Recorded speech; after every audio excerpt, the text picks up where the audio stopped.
Welcome back to Rapid Dentistry, and in this video we are going to discuss about the most important previous year topics which have been asked in your NEET exam and your INI. Okay, and this video is going to be concerned about the oral surgery subject. Okay, so starting with oral surgery, and the first topic is your Sohni's classification of TMJ ankylosis. Okay, so a very important classification for ankylosis, okay, of your TMJ, that is your temporomandibular joint. Okay, so Sohni classified ankylosis in 4 types. Okay, that is type 1, 2, 3 and type 4. Okay, so what he said is in type 1 there is minimal bony fusion. Okay, as you can see in this diagram, there is no or minimal bony fusion. Only thing you can see is your fibrous adhesions. Only fibrous adhesions are present between your fossa and the condyle. This is the articular eminence of your temporal bone. Okay, and this is your head of the condyle. Okay, so the temporomandibular joint, that is your TMJ, it is ankylosed. That means it is going to be, there is going to be union between the temporal bone and the condyle. Okay, now this union could be fibrous union or bony union. Okay, depending on that and the extent of that, depending on the extent, there are 4 classes of the Sohni's type of ankylosis. Okay, 4 classes. So the type 1 we have said, what we said is only fibrous adhesions are going to be there. Okay, in type 2 there is going to be bony fusion only on the outer or the lateral side. Okay, as you can see here, only on the lateral side bony fusion is there.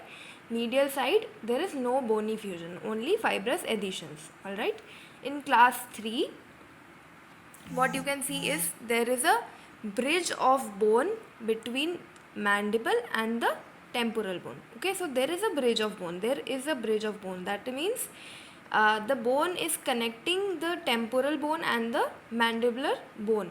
Okay, but in class 4, that is in type 4, the whole joint is replaced by a mass of bone. You cannot even recognize that it is a joint. It is replaced by the mass of the bone, and this mass of the bone is even extending to the zygomatic arch.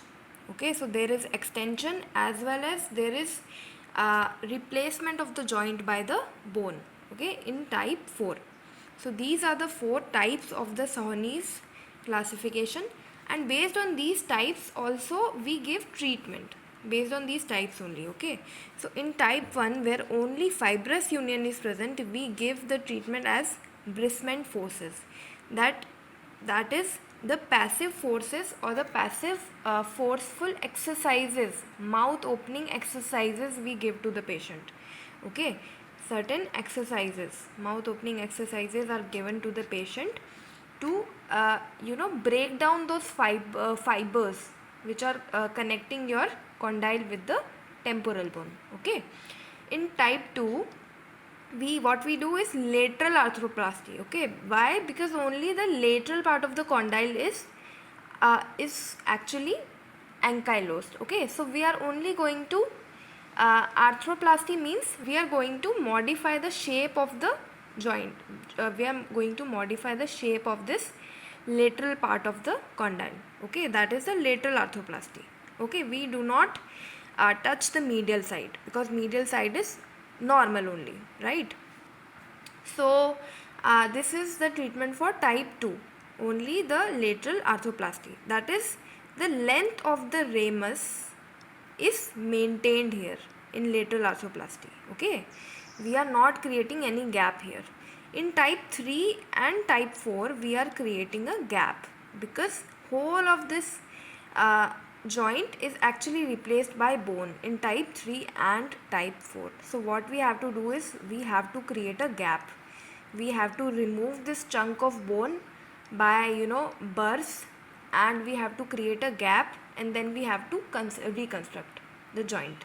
Alright, so that is the treatment of your type 3 and type 4 Sawneys. Okay, so based on this classification only, we are giving the treatment also. Okay, now the second important topic is your Wilkie's stages, okay, of internal derangement. So what is internal derangement? Okay, so in internal derangement, everything has to be about the disc. Okay, so normally when we are opening mouth or we are closing mouth, the disc moves in synchronicity with the condyle. These both of these things are in sync. Okay, so when the condyle is moving forward, the disc has to move forward, and when the condyle is moving backward, disc again comes backward with the condyle, so they have to move together. Okay, in internal derangement, what happens is the disc do not come back. Okay, so there is a loss of synchronicity. These are of two types: disc displacement with reduction and without reduction. Okay, so with reduction, what happens is, firstly, when we are opening the mouth, the disc comes forward to the condyle. It should not come this much forward. Okay, see, in this normal condition, okay, now just see that in this normal condition, what you can see is the disc is here with respect to the condyle. Okay, not very far. Here you can see the disc goes very far from the condyle. Okay, but the good part is, when we are closing the mouth, the disc at least comes back to the previous location. So that is why we call it with reduction. Okay, that is, reduction is happening at least. Okay, but in disc displacement without reduction, the disc is not coming back even after trying to close the mouth. Okay, so the disc is not coming back to its original position. So that is the difference between your disc displacement with reduction and without reduction. Okay, so now after understanding these two things, we can go to the stages of the given by the Wilkie's. Okay, so the first stage is early reducing. First and second stages are concerned about reducing disc displacement. Okay, and the third, fourth and fifth stages are non-reducing disc displacement. Okay, so this first thing with reduction is concerned with your first and second stages, and this is third, fourth and fifth stage. All right, so the first stage is your early reducing disc displacement. Okay, and second is late reducing. So we will discuss later about what is the difference between early reducing, late reducing, and what are the features seen. Okay, whether pain is seen in the joint, whether there is sound coming from the joint, and these things we will study in detail. Okay, in part 2 after this video, right? So for now, let's just see the classification. Let's just see the stages. Okay, the stages given by the Wilkie. So the first stage is early reducing, second is late reducing. Okay, then the third part, that is acute or subacute. Non-reducing. Now non-reducing means the disc is not coming to its original position now. Okay, now it can be acute, that is for that is very recent and for shorter duration, and chronic means it is happening from a very long duration. Okay, so that is chronic non-reducing is coming in fourth stage. Then the fifth stage is your chronic non-reducing, same as stage 4, but with osteoarthritic changes. Osteo means certain changes in the bone, certain changes in the joint. Okay, so what changes are seen in stage 5 is your disc perforation. So what is happening, the disc is facing so much of trauma that the disc gets perforated. The disc is not coming back, it is getting perforated, and then when the condyle is coming in direct contact with the bone, there is bone resorption also taking place. Okay, and we know that when the bone to bone contact is happening, there is production of sounds, that is grating sounds. Okay, So these osteoarthritic changes are seen in stage 5. Okay, so these 5 stages of Wilkie's. Now the next after this, let's see the Cantor and Curtis classification of the mandibular defects. Now this topic overlaps with your prostho and your surgery. So I'm taking this in oral surgery. That is, uh, due to any cause, cancer, tumors, we have to resect the mandible. Okay, so now the way we have resected the mandible, that would determine how we are going to reconstruct it. Okay, that is the rehabilitation reconstruction part that comes in your prostho. Okay, so this classification, that how mandibulectomy is done. Okay, mandible is being cut down and a defect is created, and now we have to reconstruct the defect. So this classification was given by Cantor and Curtis. Okay, so the class 1 is your simple marginal resection. So there is no loss of continuity. The margin is maintained here. The margin is not lost. Okay. So that is simple marginal resection with no loss of continuity. In type 2 and in all other types, there is loss of continuity. Okay. So segmental resection. Segmental resection means the whole of a segment is lost. The whole segment of the bone is lost. So that is the difference between your marginal and the segmental resection. I hope you understood this. Okay. And so segmental resection comes under class 2. Okay. But the thing is, it is not crossing midline. It is distal to your canine tooth. Okay, it is distal to the canine tooth and it is not crossing midline. So that would come under class 2. The class 3 is the same as class 2, but the resection is coming till the midline. At least it is coming till the midline. It might also cross the midline.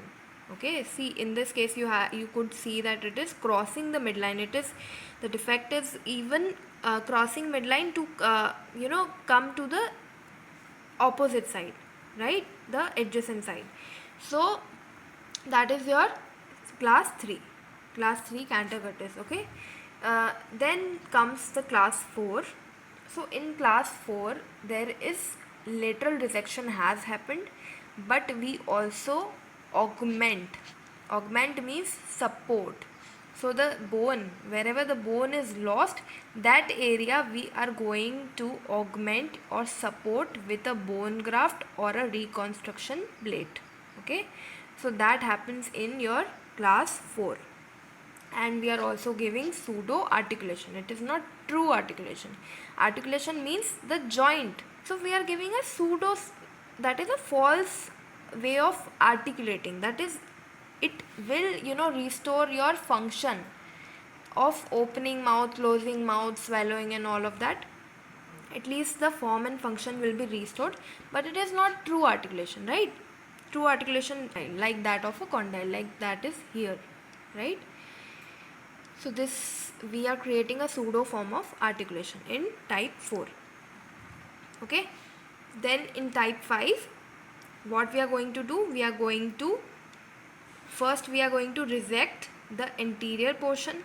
Okay, the anterior portion is being resected, plus we are going to augment, that is again support the lost area with a graft, okay, or the plate for continuity. Okay, because the continuity is lost. I told you that from class 2 till the class 6 there is loss of continuity, which we have to either augment or we don't augment, like that in stage 6. That is, we resect and we don't augment it. Without augmentation we are resecting. Okay, so the 6 stages: first only marginal resection, okay, then second segment, the whole of the segment is gone, distal to the canine. In stage 3 we are going till the midline or even more than the midline. Then the stage 4, which we are going to resect laterally, plus we are going to augment the lost area, the lost bone. Then the stage 5 and stage 6 both are anterior resections. In stage 5 we are augmenting, in stage 6 we are not augmenting. So this very important classification of Cantor Curtis, okay, of mandibular defects, and how we are going to reconstruct it. Okay, so now the next, again a very commonly asked topic, okay, that is stability of the orthognathic surgeries. So in this, what we need to know is which surgery is most stable and which surgery is least stable. That is the only thing which is being asked, and which can be asked again. So what we need to know is the most stable surgery is maxilla upwards. So whenever there is overlap of bone with bone, there is stability, and whenever we are creating gap between bone and bone, there is loss of stability. Okay, and whenever we are impacting bone into bone, there is good stability, obviously, right? So when we are going to move the maxilla upwards, the stability is very good, because we are impacting maxilla upwards.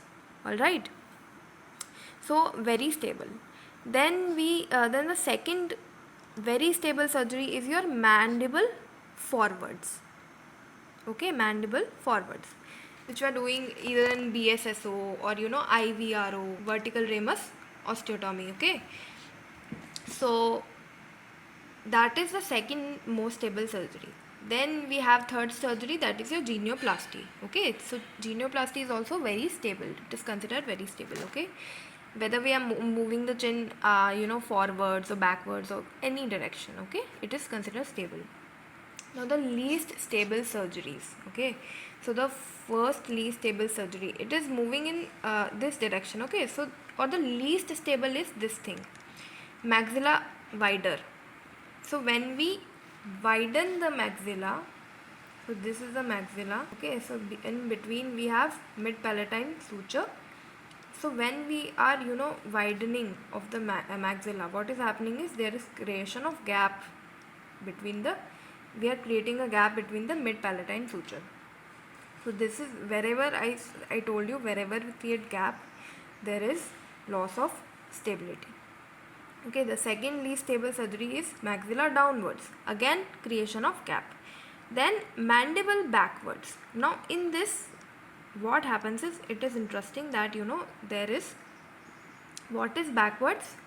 When we take mandible backwards, we have pterygomandibular raphe in the backward side.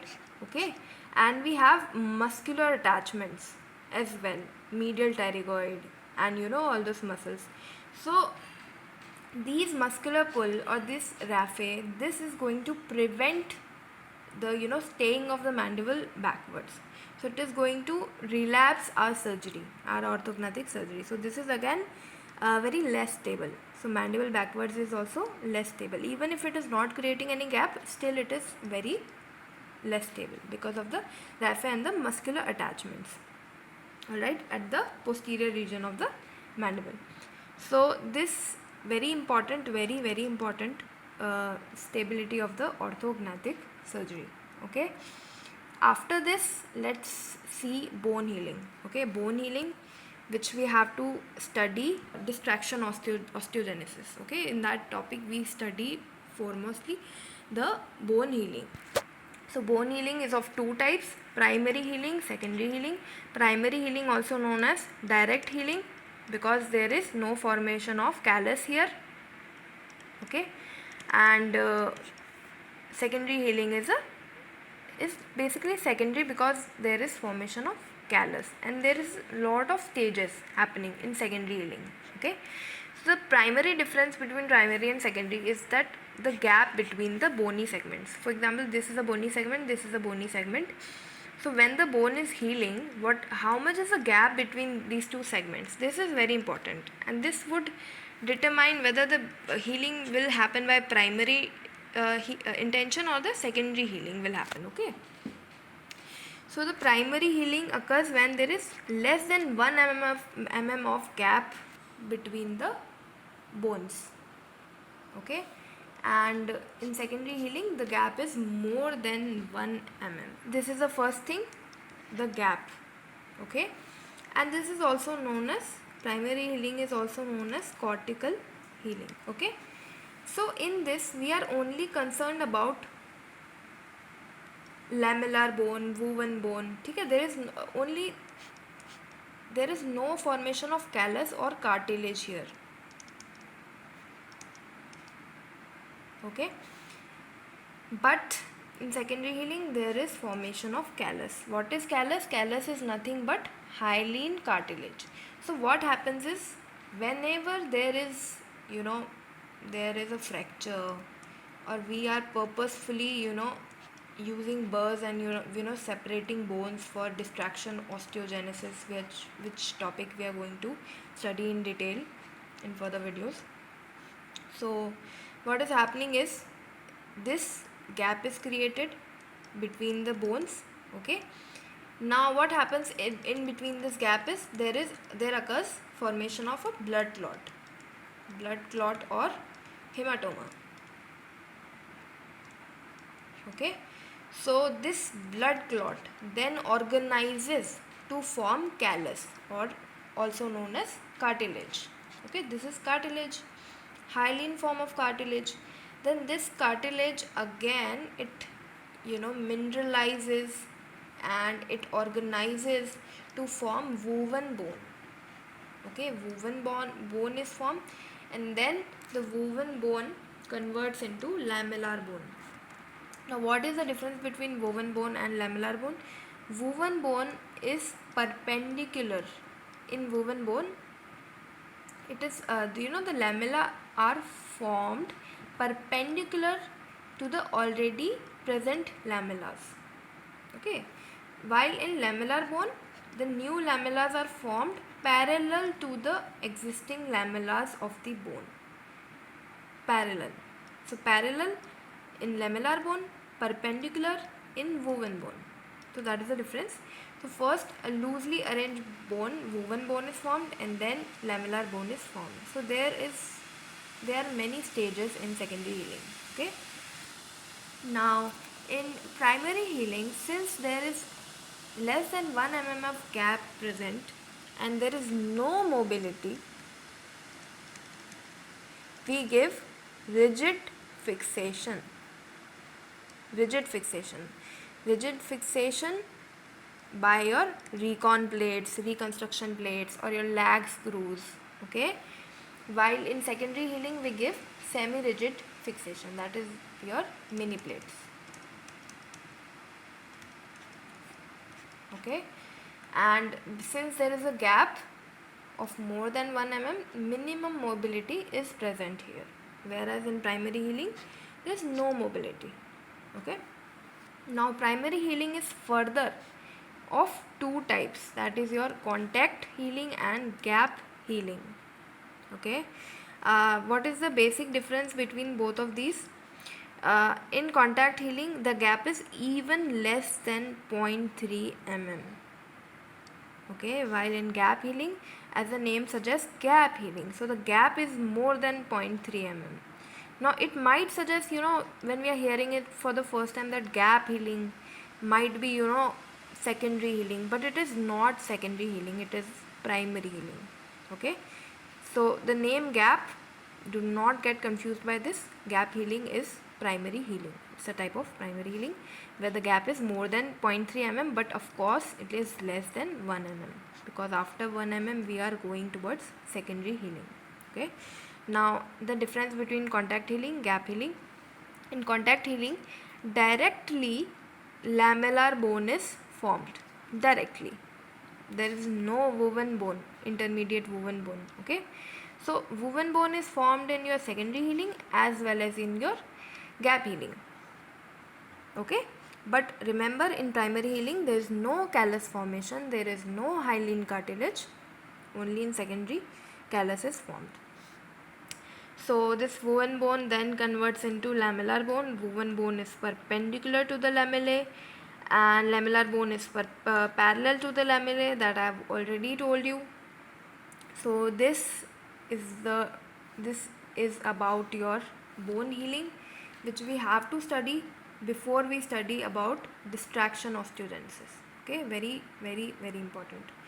Now next very important topic is your development of face and cleft, the topic of cleft. Okay, so when we study about the development of face, we have to see certain processes. We have to know that there is frontonasal process, okay, which is converting, which is giving rise to your lateral nasal process, your medial nasal process, okay. And then these two processes, that is, this is your maxillary process and this is your mandibular process, okay. Now these processes are, they should fuse with each other, okay, during your embryological development.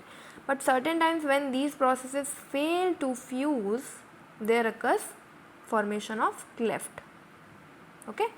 So that is your cleft.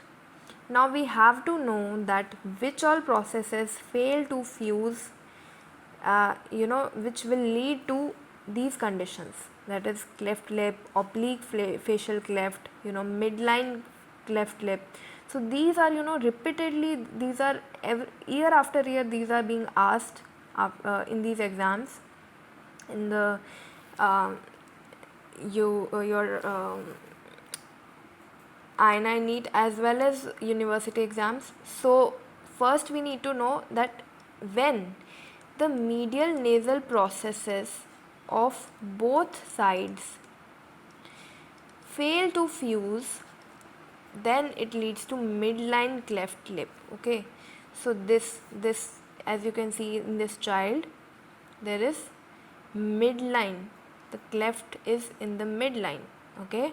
So that is these two processes, medial nasal process of one side and the medial nasal process of the other side, they fail to fuse, okay.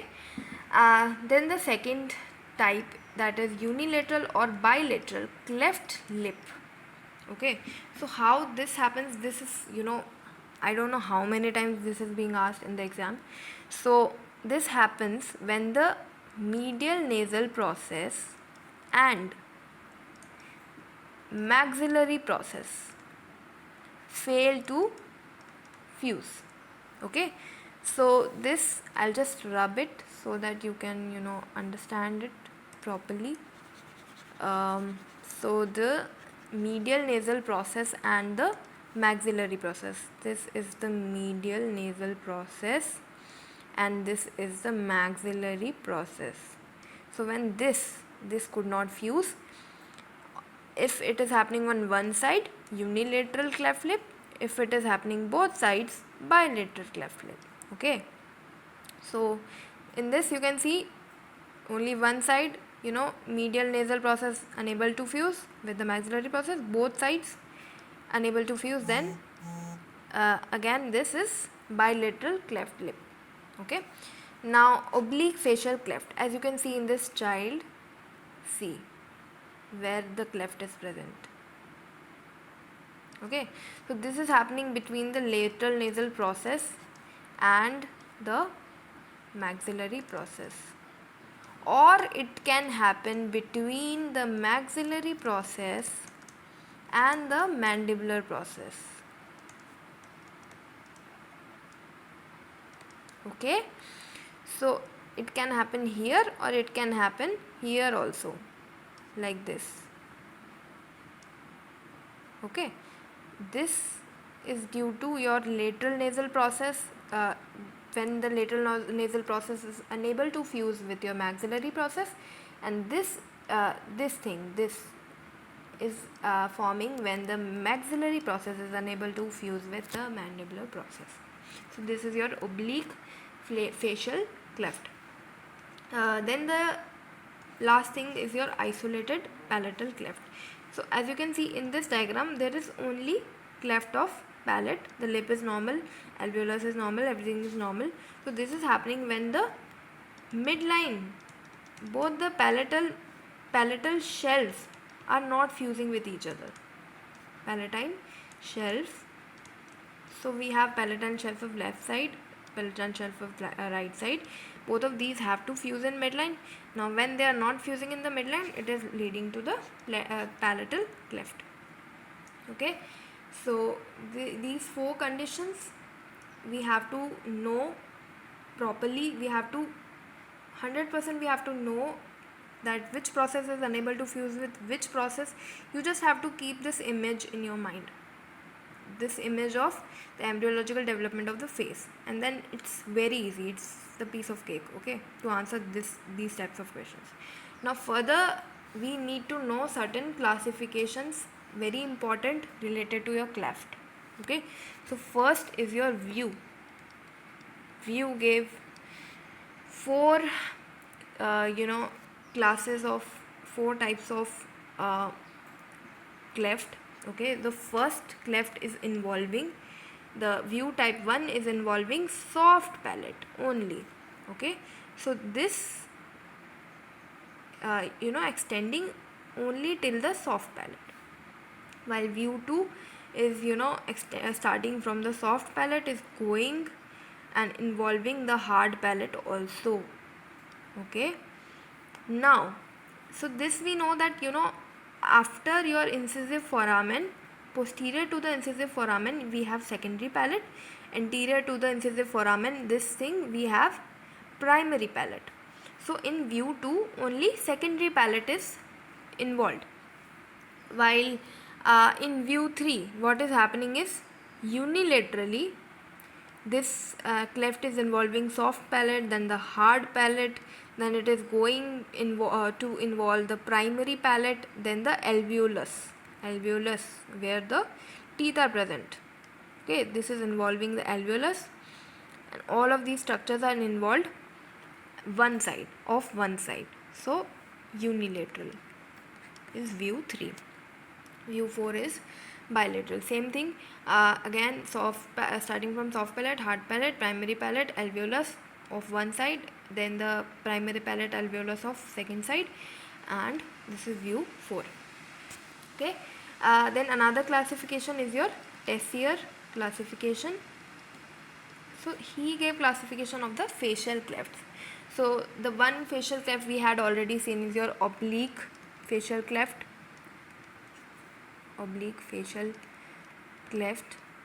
Okay, so Tessier gave classification of the facial clefts.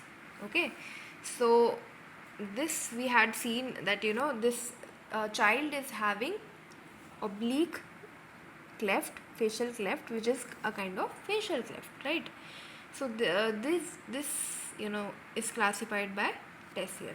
Then we have Carnahan stripped Y classification. Carnahan stripped Y classification. Okay, so this classification was given by Carnahan. Okay, he gave numbers to lip, alveolus, primary palate, secondary palate, and soft palate. Okay, so these classifications are given just to communicate that what is the extension of the cleft present in the patient. Okay, so how do we communicate? So we make these diagrams so we can communicate the extent of the cleft. Okay, so if we are making it like this is stripped Y given by Carnahan. Okay, so if we are like giving it like 1 2 3 then 7 8 9, so what this shows is that it is unilateral, it is in the cleft is involving the lip, it is also involving the alveolus, it is involving your primary palate, then the secondary palate, then the soft palate of one side. So that is how the cleft is denoted, that is communicated. Okay, so this was given by Carnahan. Then Carnahan also modified his classification, and so Carnahan and Stark, they together gave this modified Carnahan classification in which they added these two triangles. which also involve your nose and the nasal floor. So when the nose is involved, we are going um, beyond the lip. Lip is involved, then what if the nose is also involved, the nasal floor is also involved? So this classification was modified to even involve the nose. Okay, and the next classification, LaSalle classification. Okay, LaSalle classification. So again, L for lip, A for alveolus, H for hard palate, soft palate, and again it goes like this: LAHSHAL. Alright, so this is how cleft is denoted by these diagrams. Then very recent classification given by Nagpur classification, very commonly used, given by C. Balkrishnan, and he gave just very simple classification of three groups: group 1, group 2, and group 3. Okay, group 1 has involvement of cleft lip only. Then we have a subclass of group 1, that is 1A. 1A is involving lip as well as the alveolus. See the extent of this box. Okay, 1A is involving lip also, alveolus also. So lip plus alveolus. Okay, so then group 2 is involving the secondary palate only. Okay, so group 1, that is lip, group 2, that is palate, and group 3 is lip plus palate. So in this, see the box is running from lip, it is involving alveolus, it is involving the palate, so it is involving all of the structures. That is group 3. Okay, lip, alveolus, and the secondary palate and the palate, right? So this is your Nagpur or Indian classification given by C. Balkrishnan. Okay, now the last topic related to your cleft, very important, that is the sequence of the surgery, sequence and the timing of the cleft surgery. So cleft surgery, it is done by many specialities of doctors, right? And it has to be done in a sequence. Okay, so whether there are oral surgeons, ENT surgeons, then your plastic surgeons, many speech therapists, many doctors are involved, and there are many surgeries required for the treatment of cleft. Okay, starting with the cleft lip. So these surgeries have to be done at certain periods of time and a certain sequence only, in a certain sequence. Okay, and there is a reason for that also. For example, cleft lip, we have to the best or the ideal time, by many experiments these are ideal times are recognized and advocated. So 3 to 4 months is your timing for the cleft lip surgery. Okay, and there is Millard rule of 10 for this cleft lip surgery, cleft lip surgery. That is, the child should be of less than 10 weeks of age. Then the hemoglobin should be more than 10, okay, milligram per deciliter. Then the WBC count should be more than 10,000, and this is the WBC count. Wait. And the last thing, that is the weight of the child should be more than 10 pounds. So it is, remember, this is in pounds, not kgs, right? So these four criteria, these three criteria actually was given by Millards, and then 10,000 WBC was later on added to this Millards rule of 10. Okay, so this rule of 10 is important for your cleft lip surgery. these four criteria. Then the second surgery happening is has to be cleft palate surgery, okay, which has to occur at 9 to 18 months. Now if only the cleft of soft palate is present, it can happen, it can be done the surgery for soft palate only with cleft lip. It can be done along with cleft lip at 3 to 4 or 4 to 5 months, or it can be done along with cleft palate surgery also at 9 to 18 months. So that is that. And so this we have to, this is asked time and again and again, every year these things are asked. So these are very important, these have to be revised and re-revised before exam. So I am repeating this again, that is cleft lip is cleft lip surgery is done at 3 to 4 months, and cleft palate surgery at 9 to 18 months. Then the third surgery in sequence is your surgery for velopharyngeal incompetence. So what is velopharyngeal incompetence? So velum means soft palate. So this is your soft palate. So what happens is, when this is short, insufficient or incompetent basically, that means it is, so there are two things, velopharyngeal incompetence and velopharyngeal insufficiency. So I will explain you later what is so let me explain, okay, here only, that when the soft palate is short, it is short. So this is, for example, this soft palate is of adequate length.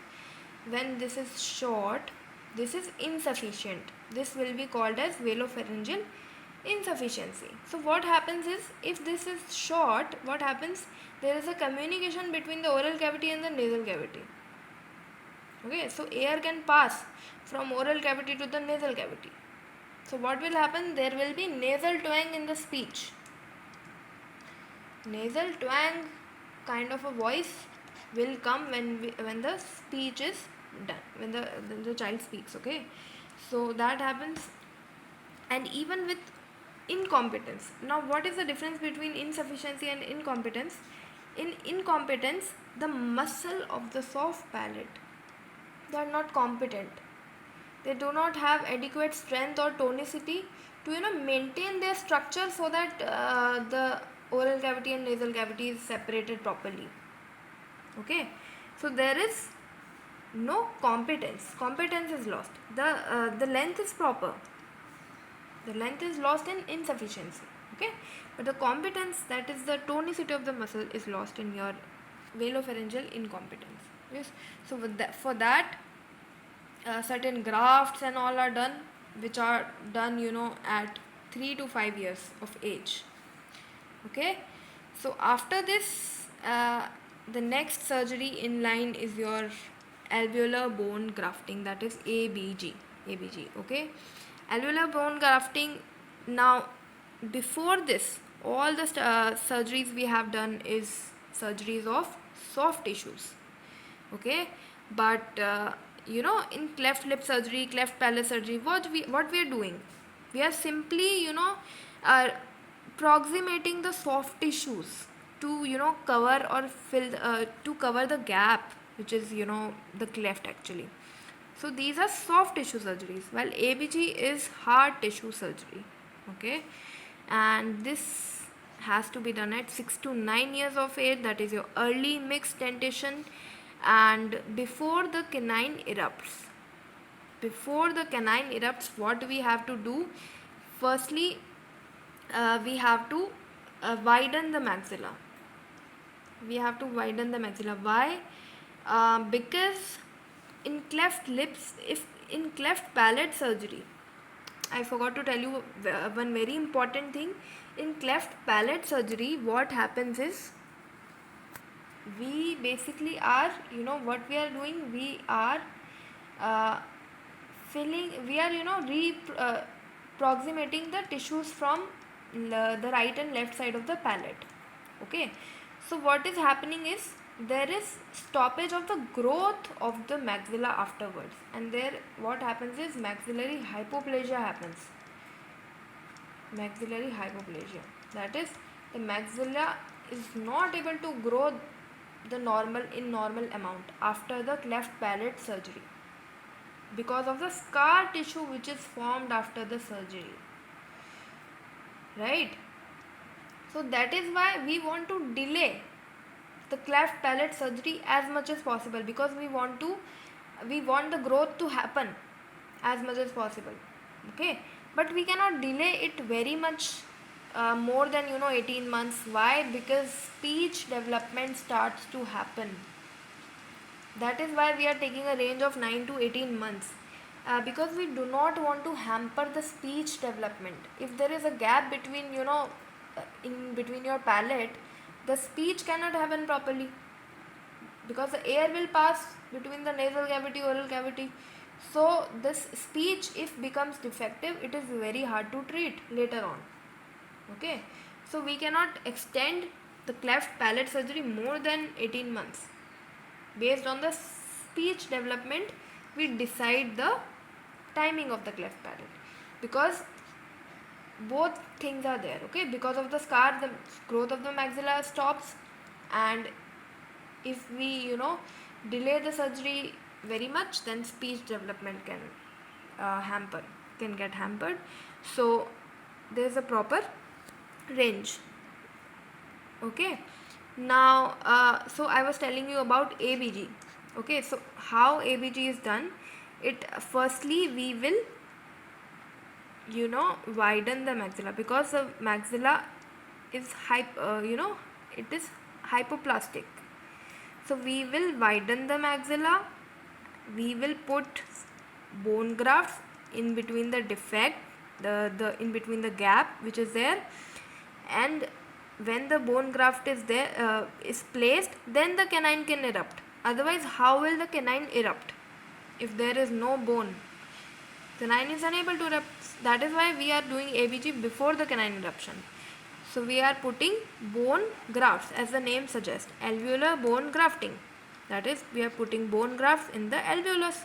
Simple. So what we will do, we will widen the maxilla, we will put bone grafts, we will let the canine erupt. Alright.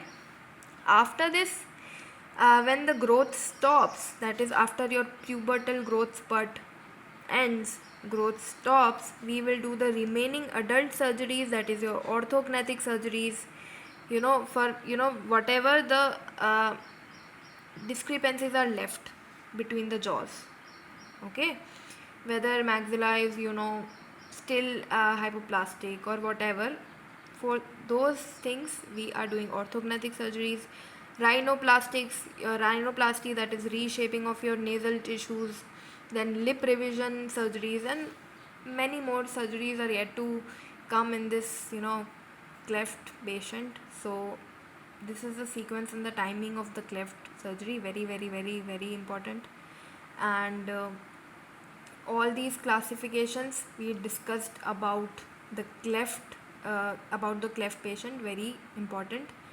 Again, these processes we need to know, which fail to fuse and which lead to which type of the cleft. Primary secondary healing, very important. What is the difference, what is the sequence, so all these things. Then stability, very very important, asked again and again. So in this video, whatever we have discussed, it is important, it is very very important for the exam. So revise these things again and again, and I will see you in the next part of this very important PYQs and PY topics, previous year topics which are important. And so till then, revise all these things, revise the important topics more. It's not important to cover a lot of syllabus, but it's important to revise the important topics, because 70 to 80% paper is from the previous year topics only. So most of the paper is from these important topics only. These things we have to know for sure. by heart. All right, so thank you for now, and revise all these things, and I'll see you in the next video. All right.